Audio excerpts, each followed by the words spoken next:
Greetings on the channel. Today I'm going to tell an interesting story about a guy. A long time ago, in his school youth, a group of beautiful girlfriends found it funny to make fun of a pimply loser. Years later, the guy grew up. And he hasn't forgotten anything. I'm waiting for your opinion about the movie in the comments. Enjoy the movie. 1988, Robert F. Kennedy High School, San Francisco. Jeremy is a typical high school nerd, and at the school's Valentine's Day party, the guy tries to ask his classmates Shelley, Lily, and Paige to dance, but they rudely refuse him. And the girl Kate politely blows him off with the phrase, "Maybe another time." Then Jeremy decides to try his luck with the most unattractive and overweight girl in the class, Dorothy. Only she agrees to dance with him.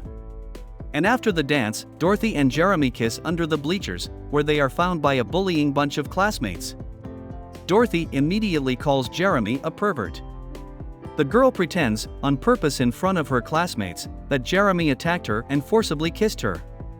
The shocked Jeremy's nose begins to bleed from shock, and the bullying classmates attack him, undress him, and then humiliate him in front of everyone present.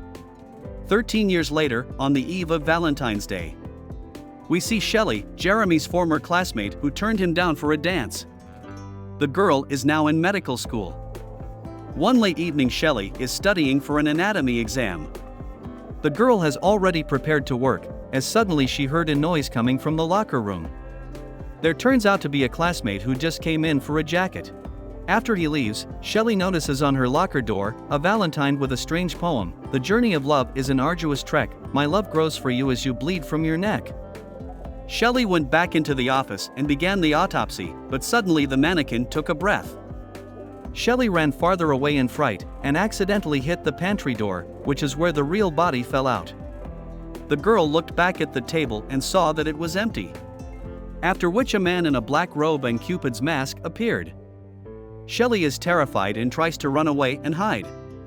But Cupid finds her in the black bags and wounds her in the neck. From the actions committed, Cupid's nose begins to bleed and he leaves. A few days later, a Valentine's card with strange verses arrives to Jeremy's other classmates. First, Dorothy receives a Valentine's card with the following text: "Roses are red, violets are blue. They will need dental records to identify you." But the girl does not pay any attention to it, because at that moment her friend Campbell came to her. The man informs her that he has been evicted from his apartment and has nowhere else to go. Dorothy, who is quite rich and in love with the guy, invites the guy to live in her mansion, and of course he agrees. Meanwhile, another of Jeremy's classmates, Kate, has an unexpected water outage. The girl has to flush the shampoo on her head down the toilet. Suddenly, Kate finds her apartment door open and the sounds of an elevator from the hallway, the doors of which cannot close. Approaching the elevator in only a towel, the girl finds a Cupid's mask. At that moment, the door opens behind her. A man notices how attractive the girl is and asks her out. But the frightened Kate only runs back to her apartment. Jeremy's other classmates, Lily and Paige, find a Valentine's card with another strange verse on their doorstep that day. "'Tis a well-known fact that beauty is skin deep, savor the taste, you are what you eat." The friends begin to argue about which of them is the subject of such an interesting verse, but the box of chocolates won't eat itself. Lily immediately takes the candy in her mouth and takes a bite and finds a few maggots inside. The friends immediately begin to remember their acquaintances with the initials JM, because that's how the stranger signed his name.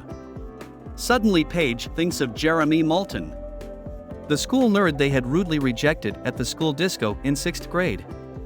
Lily, however, doesn't even remember it.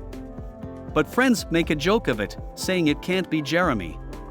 The next day, at Lily's boyfriend's art show, Paige tells Kate about the candy with maggots in it, while Kate talks about the strange Cupid mask she found near the elevator. Dorothy immediately remembers the school Valentine's Day dance in 6th grade. A little later, Lily quarrels with her boyfriend, Max, who wanted to organize a 3-person meeting and invited his assistant to join them. Lily is naturally outraged by this proposal and leaves to find a way out of the maze that is part of the exhibition. But it turns out to be not so simple. Suddenly all the monitors gradually go out and Lily comes to a standstill. When the girl turns to go back, an arrow lands in her stomach, and then another one. From the shots, Lily falls out onto the landing, and then Cupid shoots her one last time.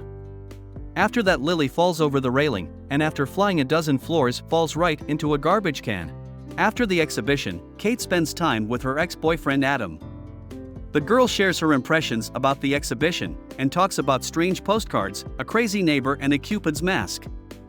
Adam and Kate broke up because Adam suffered from alcoholism.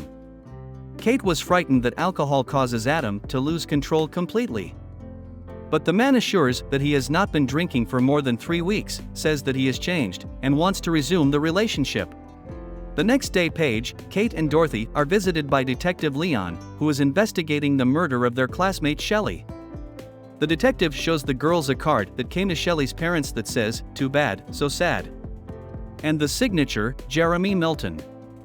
Dorothy immediately realizes that the killer is Jeremy, because they all received strange valentines with the signature JM. Detective Leon wonders what reason Jeremy might have for wanting them dead. Dorothy tells how he allegedly assaulted her in 6th grade at a dance, and after that Jeremy was sent to a special school.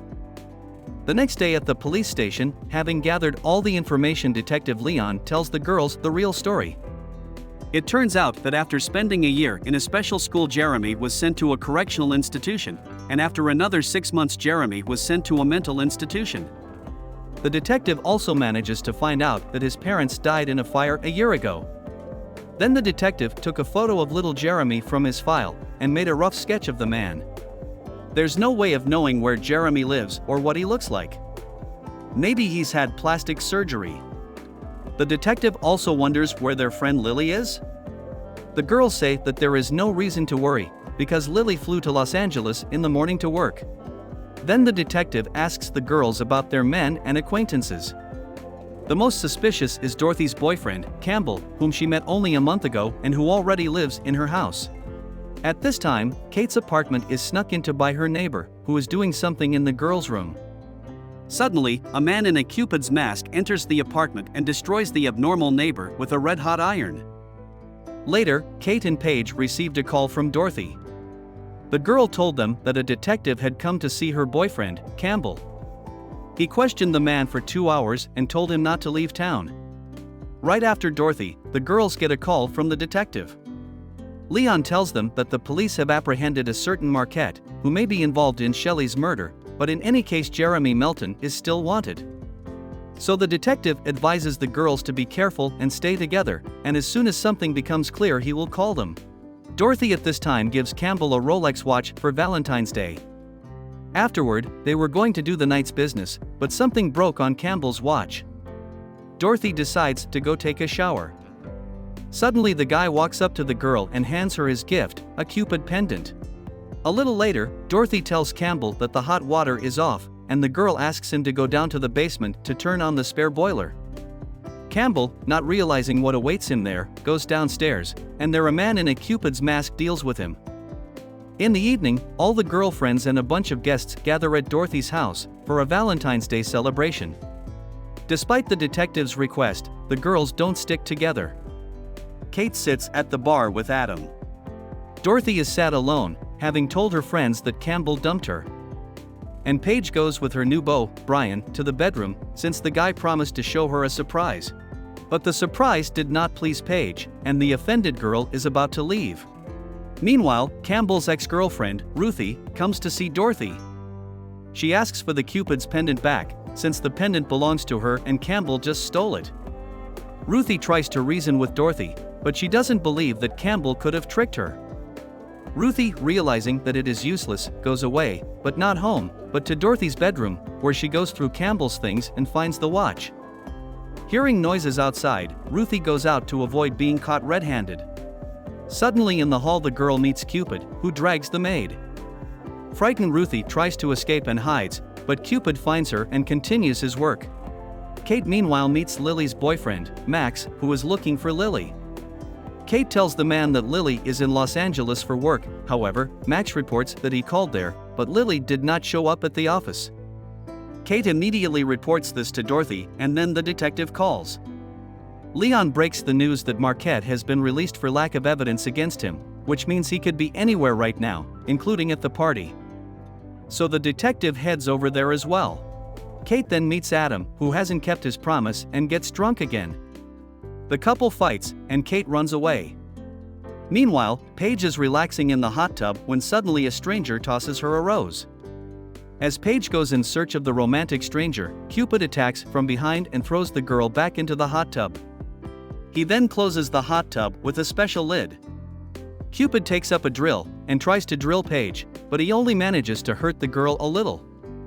Not wanting to waste any more time on her, Cupid opens the lid and throws the drill right into the water.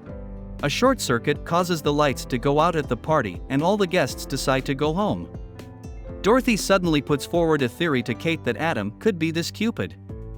This makes Kate angry, and she says that by sticking to that logic, Cupid could also be Kemble. Dorothy then says in response that Kate is just mad because now she's not the only one with a cool boyfriend. Dorothy admits that she was always jealous of her friends. Kate was always getting attention from guys, Shelley was smart, Lily was funny, and Paige was very attractive, and only Dorothy was just a fat girl. At the end, Dorothy says she spits on them all and leaves for the house. Kate goes out to the backyard and dials the detective, who for some reason has not yet arrived at their place. The girl hears the ringtone of phone and goes to the sound.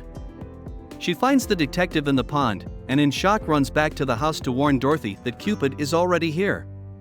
But suddenly she is distracted by Adam. The man asks Kate to dance with him, and she has to agree, because the girl is afraid that he will hurt her. However, Adam calms Kate by saying that he loves her more than life, and she is the only one he has, and he doesn't care about the others, and they can even die. Kate says she doesn't want to hurt him either, but she will have to. The girl punches Adam in the groin, after which she quickly runs off to find Dorothy. Kate is convinced that Adam is indeed the killer. Running from Adam all over the house looking for Dorothy, the girl finds a dead Paige. Then Kate manages to find the gun that Dorothy hid, and armed with it the girl goes further in search of her friend. But suddenly, the girl bumps into Cupid, who falls down the stairs with her. As a result, Kate even dropped the gun. As soon as Cupid regains consciousness and rises slightly, Adam picks up the gun and shoots him. Kate snuggles up to Adam and apologizes to him, and Adam rips the mask off of Cupid, and underneath it is Dorothy. Later, Adam and Kate are hugging in the backyard, and the girl says she can't believe that Dorothy could have been the killer. Adam says to the girl, "I know that when someone is very lonely or angry, they can learn to hide it, but nothing dies inside, it's always sitting there, eating you up, and one day you have to do something about it." Suddenly something dripped onto the girl's cheek and blood spurted from Adam's nose. This is the end of the movie. Thank you all for watching this movie to the end. Give this video a like. Write in the comments what you think about this movie, and see you in new videos.